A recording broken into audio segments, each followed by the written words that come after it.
Hello दोस्तों, one night prep में आपका स्वागत है। आज हम स्टार्ट करने जा रहे हैं सॉफ्टवेयर डिज़ाइन। हमने अभी तक सॉफ्टवेयर रिक्वायरमेंट एनालिसिस वाला स्टेप देखा, उसके बाद हमने एसआरएस प्रिपरेशन देखा कि हमारा जो एसआरएस डॉक होता है वो हम कैसे प्रिपेयर करते हैं, उसके अंदर क्या क्या कंटेंट होता है। अब हम अपने थर्ड स्टेप पे आ गए जो कि है सॉफ्टवेयर डिज़ाइन। तो सॉफ्टवेयर डिज़ाइन मैंने आपको पहले भी बताया था जब मैं SDLC पढ़ा रहा था कि डिज़ाइन के अंदर हमने जो सोल्यूशन सोचा एसआरएस में स्पेसिफिकेशन में, हम उसके लिए एक डिज़ाइन रेडी करते हैं। आप ऐसे सोचो कि आप घर बनाने का अगर सोचते हो तो आप क्या करते हो, पहले एनालाइज करते हो कि आपको क्या क्या चाहिए होगा घर बनाने के लिए। उसके बाद आप क्या करते हो, एक प्रॉपर अपने दिमाग में रेडी करते हो कि हाँ ये चीज़ मैं ऐसे बनाऊंगा, स्पेसिफाई करते हो कि मैं कैसे करूँगा, व्हाट टू डू, जो कि हमने एसआरएस में स्पेसिफाई किया कि आपको क्या करना है।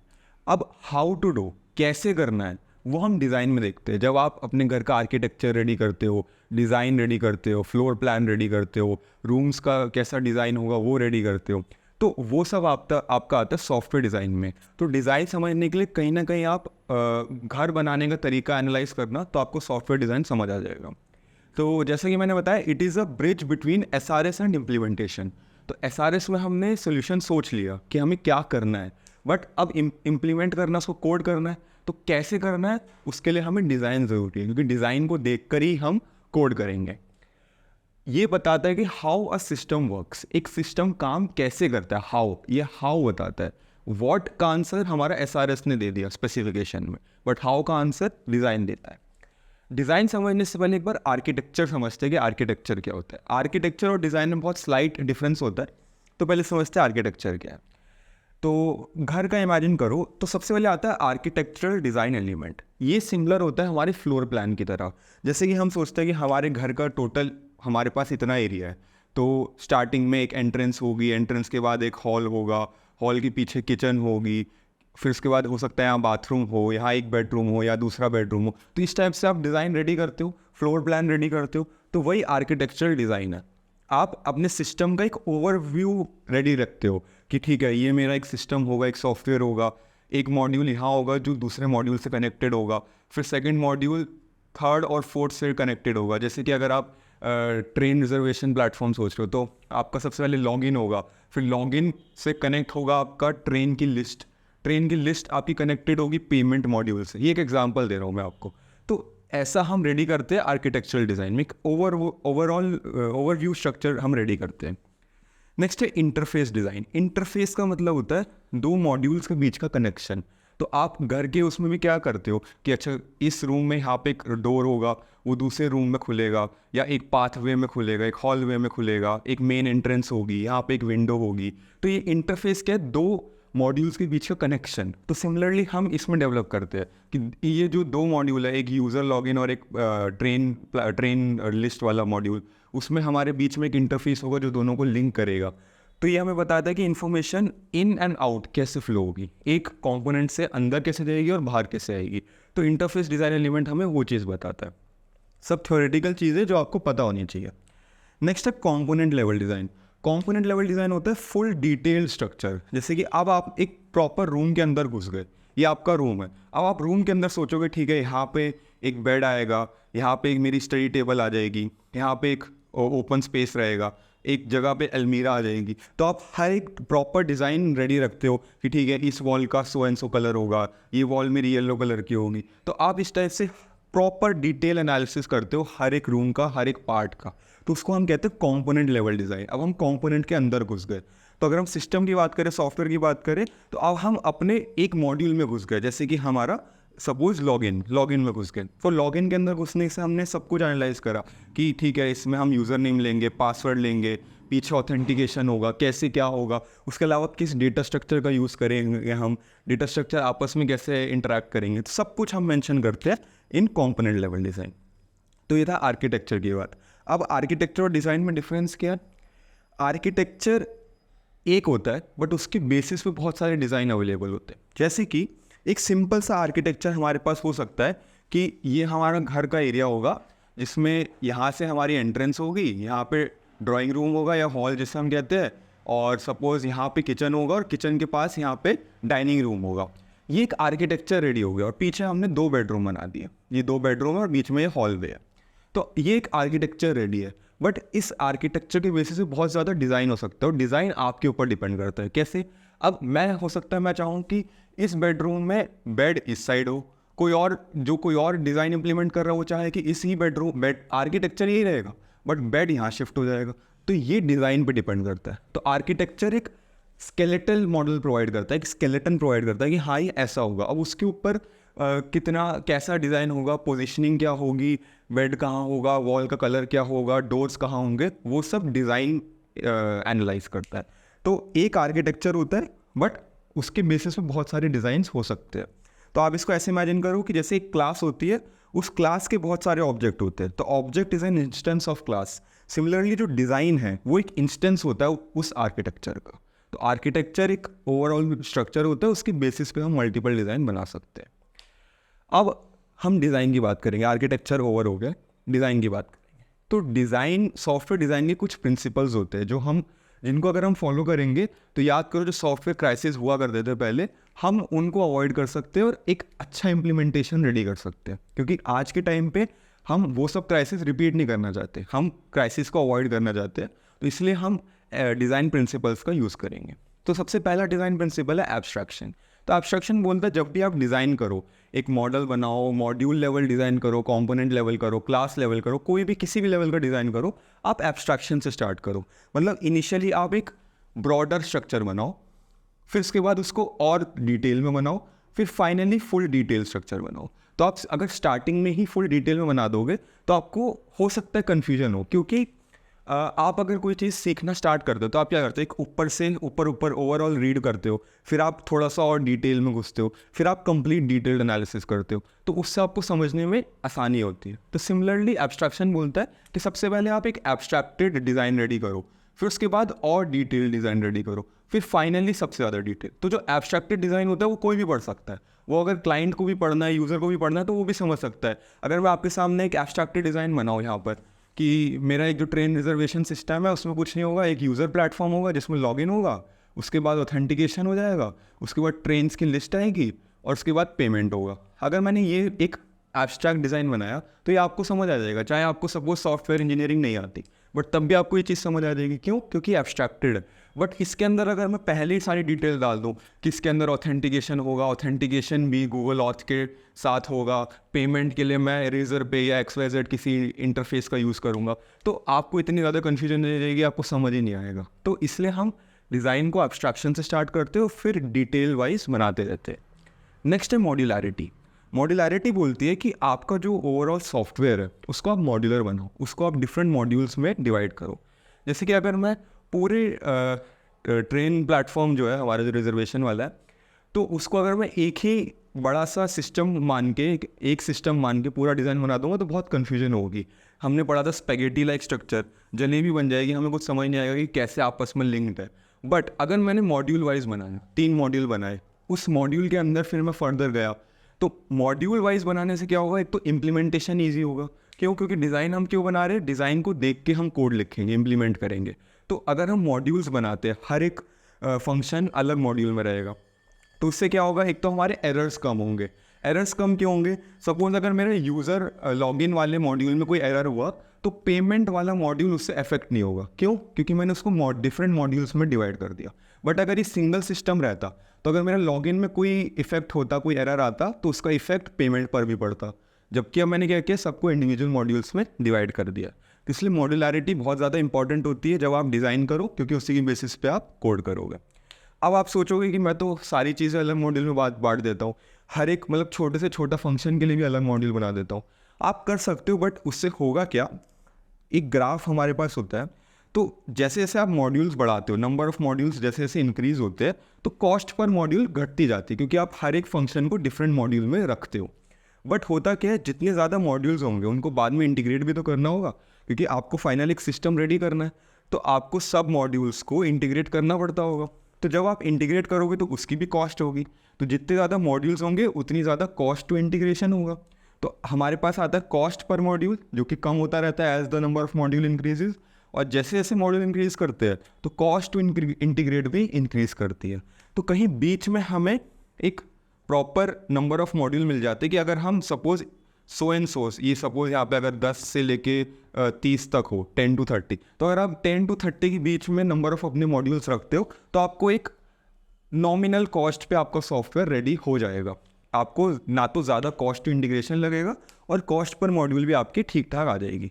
तो आपको ये सब एनालिसिस करना होता है कि आपको कितने मॉड्यूल्स रखने हैं अपने सिस्टम में, आप बहुत ज़्यादा भी ना रखो और बहुत कम भी ना रखो।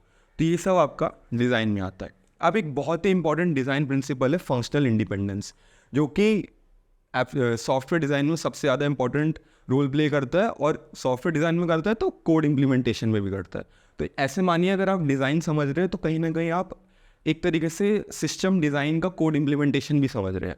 तो इसको थोड़ा सा ध्यान से समझिएगा जो अब हम पढ़ेंगे फंक्शनल इंडिपेंडेंस। अब देखते हैं फंक्शनल इंडिपेंडेंस क्या होता है। तो फंक्शनल इंडिपेंडेंस बोलता है कि आप जब भी मॉड्यूल डिज़ाइन करो तो एक सिंगल माइंडेड कंसेप्ट से डिज़ाइन करो। एक मॉड्यूल एक ही फंक्शन परफॉर्म करना चाहिए। उसके अलावा जो डिफरेंट मॉड्यूल्स हम डिज़ाइन कर रहे हैं वो आपस में ज़्यादा कांटेक्ट ना करें। ज़्यादा कांटेक्ट ना करे का मतलब है कि अगर आपको सपोज़ एक कॉलेज का सिस्टम है, स्टूडेंट सिस्टम, जिसके अंदर आपका फ़ीस, रिज़ल्ट, स्कॉलरशिप, ये सब दिखता है, कोर्स क्या क्या है, तो क्या होता है, सबसे पहले एक लॉगिन, यूज़र लॉगिन होता है, यूज़र लॉगिन। उसके बाद एक पेज होता है जिसमें आपके कोर्सेज दिखते हैं, कोर्सेज।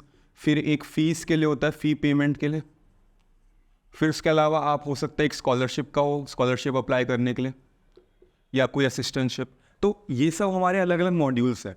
अब आप जब सपोज़ आप अपना कोर्स देखना चाह रहे हैं तो कोर्स वाला क्या करेगा, कोर्स वाला मॉड्यूल बैकएंड से फेच करेगा आपकी स्टूडेंट डिटेल, आपका स्टूडेंट डिटेल क्या है, आपने क्या क्या कोर्स में रजिस्टर किया है, वो फेच करेगा और वो आपको दिखाएगा। अब ऐसा ना हो कि कोर्स वाला मॉड्यूल फ़ी पेमेंट और स्कॉलरशिप के साथ भी इंटरेक्ट कर रहा है, या जब आप फ़ी पे करना चाह रहे हो तो वो आपका स्कॉलरशिप से इंटरेक्ट कर रहा है। नहीं, फ़ी पेमेंट में आपको बस कोर्स पे डिपेंड करना है कि आपने जो भी कोर्स लिए होंगे आप उसकी फ़ी पे करेंगे।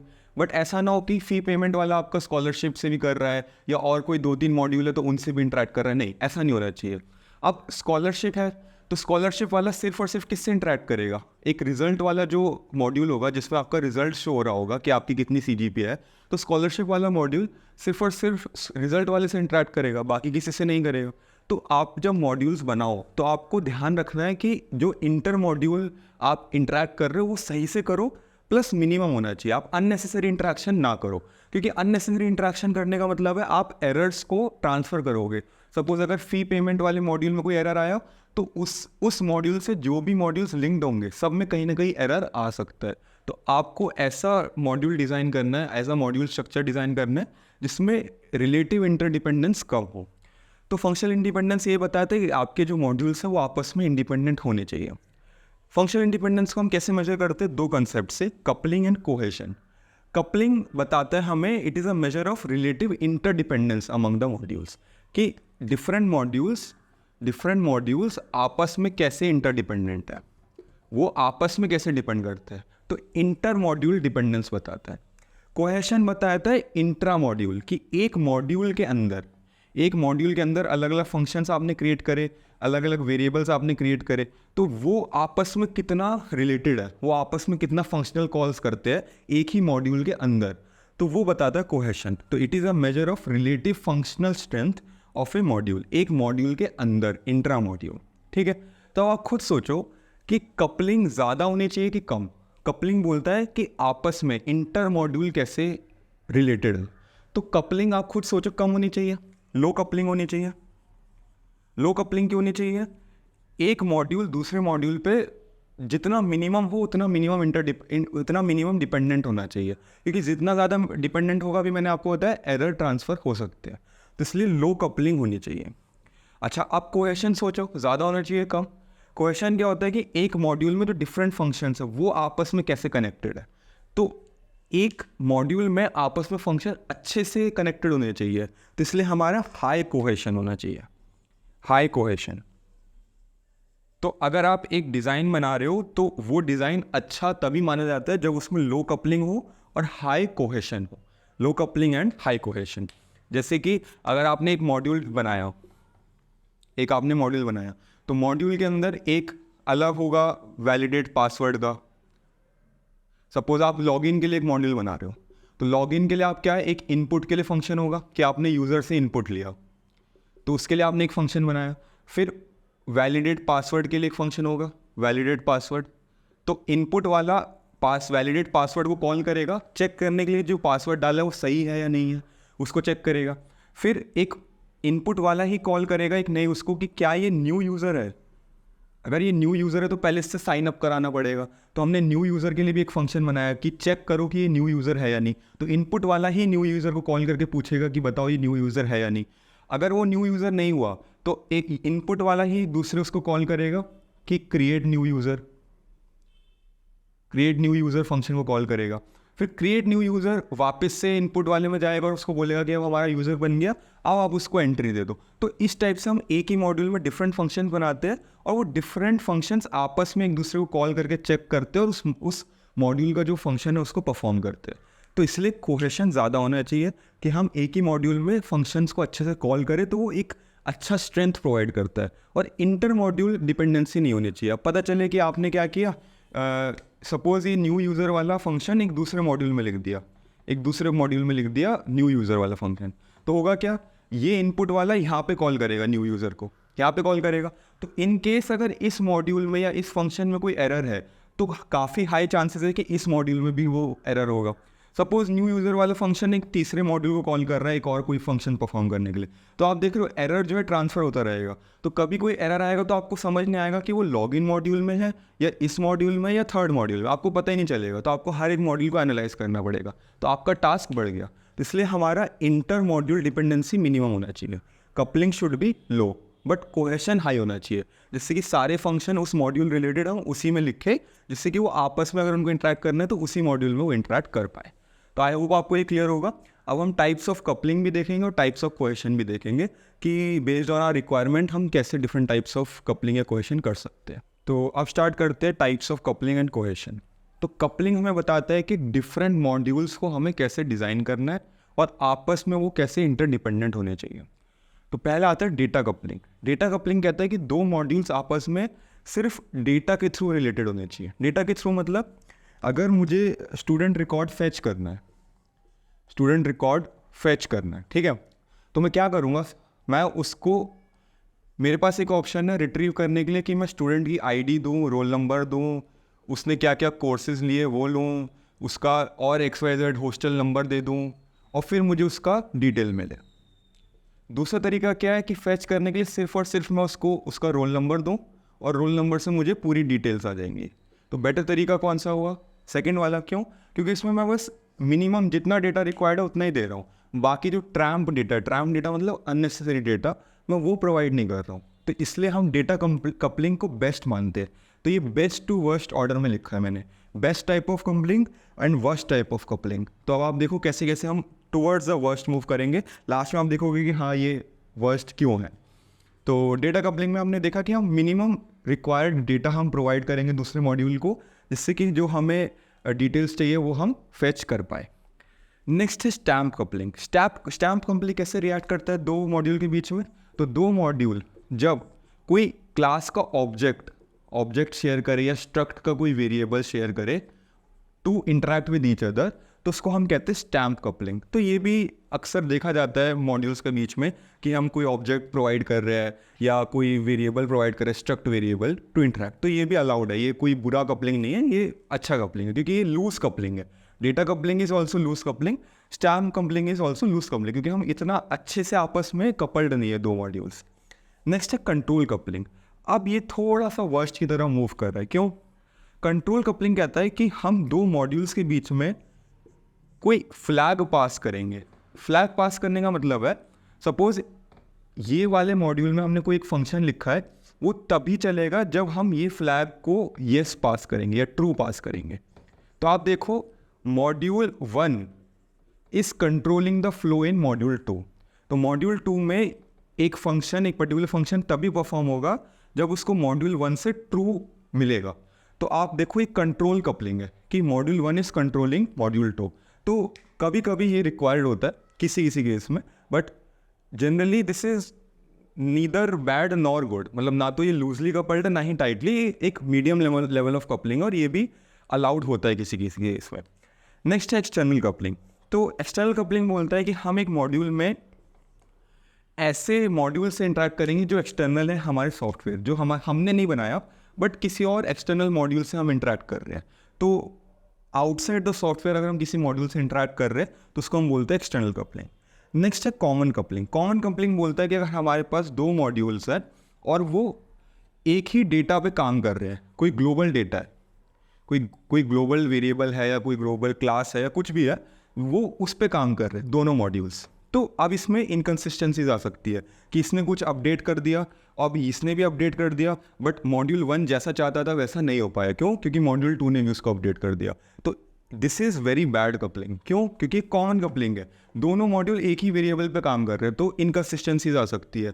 मॉड्यूल 1 की रिक्वायरमेंट फुलफिल ना हो या मॉड्यूल 2 की ना हो, तो ऐसा हो सकता है। नेक्स्ट है कंटेंट कपलिंग।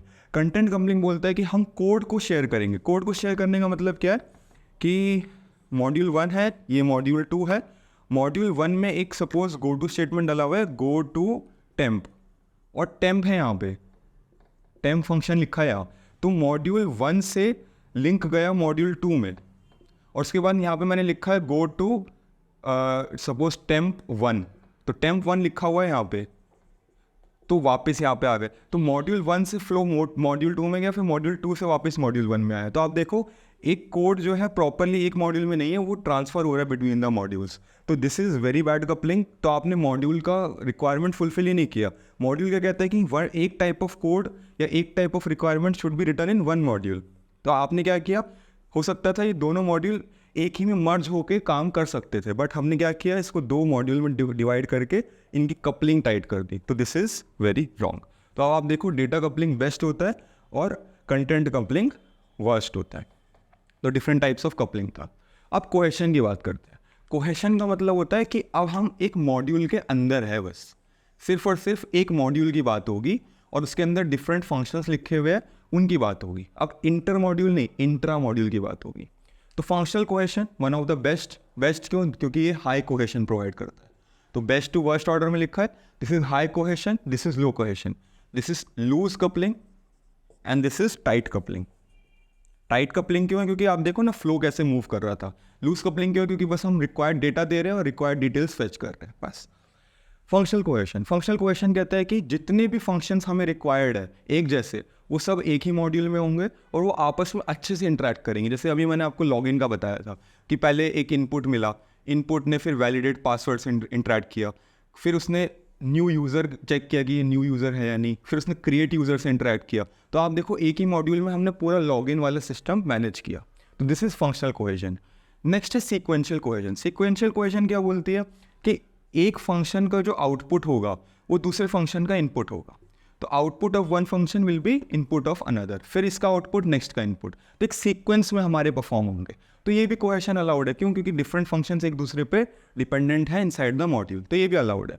नेक्स्ट है कम्युनिकेशनल कोहेशन। तो कम्युनिकेशनल कोहेशन भी अच्छी चीज़ है। क्या बोलता है कि जितने भी फंक्शन है वो सिर्फ सेम डेटा पे काम करेंगे। सेम डेटा पे काम करेंगे मतलब हमें कोई फाइल मिली तो उसी फाइल पे हम सारे टास्क परफॉर्म करेंगे। रीड करना है, राइट करना है, अपडेट करना है, कुछ भी करना है, तो हम एक ही डेटा पे या एक ही रिकॉर्ड पे हम काम करेंगे उस मॉड्यूल पे। तो जितने भी फंक्शन होंगे सब एक ही डेटा पर काम करेंगे। तो ये भी अलाउड है, इसमें भी कोई प्रॉब्लम नहीं, क्योंकि ये हाई कोहेशन है, सारे फंक्शन एक ही डेटा पे काम करें, हाई कोहेशन। नेक्स्ट है प्रोसीजरल। प्रोसीजरल कोहेशन क्या बोलता है कि जो भी फंक्शंस हमने लिखे हैं अपने मॉड्यूल में वो एक पर्टिकुलर ऑर्डर में होंगे। सपोज सबसे पहले फंक्शन 1 परफॉर्म होगा, फिर फंक्शन 3 परफॉर्म होगा, फिर फंक्शन 2 परफॉर्म होगा। तो एक पर्टिकुलर ऑर्डर में परफॉर्म होंगे, आप रैंडमली किसी ऑर्डर में नहीं कर सकते। अब आप कहोगे सीक्वेंशियल और प्रोसीजरल में क्या अंतर है? सीक्वेंशियल भी तो कहता है एक के बाद एक। सीक्वेंशियल में एक कंडीशन थी कि output of one is input of other, but procedural में ऐसा नहीं है। इसका इनपुट या आउटपुट दूसरे पे डिपेंड नहीं करता। तो प्रोसीजरल क्वेश्चन कहता है कि बस सबसे पहले ये फंक्शन करना, फिर नेक्स्ट ये करना, फिर नेक्स्ट ये करना। तो एक ऑर्डर प्रोवाइड करता है प्रोसीजरल क्वेश्चन। नेक्स्ट है टेम्पोरल क्वेश्चन। दोबारा बता रहा हूँ, क्वेश्चन का मतलब है कि एक मॉड्यूल में हमें किस टाइप के फंक्शंस रखने हैं, कैसे फंक्शंस हमें रखने हैं। हमारी कोशिश है कि हम एक जैसे फंक्शन एक मॉड्यूल में रखें जो एक सिमिलर टास्क परफॉर्म करे। अगर लॉगिन का टास्क है तो लॉगिन रिलेटेड जितने फंक्शन है वो सब इस मॉड्यूल में। पेमेंट का टास्क है तो पेमेंट रिलेटेड जितने फंक्शन है सब एक मॉड्यूल में। तो हमारा वो टास्क है। नेक्स्ट है टेम्पोरल कोहेशन। टेम्पोरल कोहेशन बोलता है जितने भी फंक्शन सेम टाइम पे लॉन्च होते हैं उनको एक मॉड्यूल में डालो। सेम टाइम पे मतलब आप अपना सिस्टम स्टार्ट करते हो फॉर एग्जांपल, या इनिशियलाइज़र एक हमारा मॉड्यूल है, तो उसके अंदर जितने भी बूटअप वाले फंक्शंस होंगे, सिस्टम को स्टेबल स्टेट में लाने के लिए फंक्शंस होंगे, एक स्टार्ट फेज में लाने के लिए फंक्शन होंगे, वो सब एक मॉड्यूल में आएंगे। तो टेम्पोरल बोलता है जो फंक्शंस टाइम से रिलेटेड है, एक साथ लॉन्च होते हैं, उनको आप एक मॉड्यूल में डाल सकते हो। अब आप देखो ये पुअर की तरफ हम जा रहे हैं, वर्स्ट कोहेशन की तरफ जा रहे हैं। क्यों? क्योंकि इनका आपस में कोई ज़्यादा रिलेशन नहीं है। क्या रिलेशन है? बस टाइम, और कोई रिलेशन नहीं है। यहाँ तक हमने देखा था कि अच्छे से रिलेटेड थे आपस में, कि एक प्रॉपर ऑर्डर होना चाहिए, सेम डेटा पे काम करेंगे, एक का आउटपुट दूसरे का इनपुट होगा, एक सारे फंक्शंस आपस में इंटरेक्ट करेंगे। बट अब हम क्या है, सिर्फ टाइम से रिलेटेड है कि एक टाइम पे लॉन्च हो रहे हैं, इसलिए हमने एक मॉड्यूल में डाल दिया। नेक्स्ट है लॉजिकल कोहेशन। लॉजिकल कोहेशन कहता है कि जो फंक्शन सिमिलर टास्क परफॉर्म करते हैं उनको डाल दो। सिमिलर टास्क मतलब सपोज एक मैथ्स का मॉड्यूल हो सकता है, एक ऐड फंक्शन है, एक सब्ट्रैक्ट है, एक मल्टीप्लाई है, तो जितने भी मैथ्स वाले फंक्शन है वो हमने एक मॉड्यूल में डाल दिए। तो आपस में फंक्शन रिलेटेड नहीं है, ऐड को सब्ट्रैक्ट से फ़र्क नहीं पड़ेगा, सब्ट्रैक्ट को मल्टीप्लाई से फ़र्क नहीं पड़ेगा, बट सेम लॉजिकल काम कर रहे हैं। लॉजिकल मतलब मैथ्स रिलेटेड काम कर रहे हैं, इसलिए हमने मॉड्यूल में डाल दिए। पर आप देखो कोहेशन इतना नहीं है। अगर मैं एक ऐड का अलग मॉड्यूल बनाना चाहूँ तो मैं बना सकता हूँ, मुझे कोई प्रॉब्लम नहीं है। क्यों? क्योंकि ऐड और सब्ट्रैक्ट में कोई लेना देना नहीं है, बट स्टिल मैंने एक ही मॉड्यूल में डाल दिया। क्यों? क्योंकि लॉजिकली ये आपस में रिलेटेड है। जैसे यूटिलिटीज़ हो सकता है, जैसे स्ट्रिंग के जितने भी फंक्शंस है आपने एक मॉड्यूल में डाल दिए, कॉनकैटिनेट करना है, आपको पॉप करना है, पुश करना है, जितने भी है आपने सब एक मॉड्यूल में डाल दिए। फाइनली है हमारा कोइंसिडेंटल कोहेशन, जो कि सबसे लो कोहेशन होता है इसके अंदर। लो कोहेशन का मतलब वर्स्ट। हमारा टारगेट क्या है? High cohesion. तो कोइंसिडेंटल कोहेशन कहता है कि आपस में इनका कोई रिलेशन नहीं है, कोइंसिडेंस से हमने इनको साथ में डाल दिया। इनको कहीं और डाल नहीं सकते थे, आपस में किसी और फंक्शन से रिलेटेड नहीं थे, तो इनका एक अलग मॉड्यूल बना दिया और बस डाल दिया। तो they are just by coincidence, या फिर लीस्ट रिलेटेड आपस में, बहुत कम रिलेशन आपस में, इसलिए हमने एक मॉड्यूल में डाल दिया। तो coincidental cohesion is the worst cohesion. तो ये था हमारा टाइप्स ऑफ कपलिंग और types of cohesion. Software design हमने कंप्लीट कर दिया एक ही वीडियो में। आई होप आपको अच्छा लगा हो। एंड सॉफ्टवेयर डिज़ाइन में एक टॉपिक आता है UML diagrams, unified modelling language, जो कि काफ़ी बड़ा टॉपिक है। उसके लिए शायद हम लोग एक नई प्लेलिस्ट निकालेंगे, तो वो आप फॉलो कर सकते हैं। एंड नेक्स्ट वीडियो से हम टेस्टिंग स्टार्ट करेंगे, जो कि हमारा नेक्स्ट मॉड्यूल होगा सॉफ्टवेयर डिज़ाइन में। अगर आपको यहाँ तक सब कुछ अच्छा लगा हो तो हमारी वीडियो को लाइक कीजिएगा, चैनल को सब्सक्राइब कीजिएगा और ज़्यादा से ज़्यादा शेयर कीजिएगा।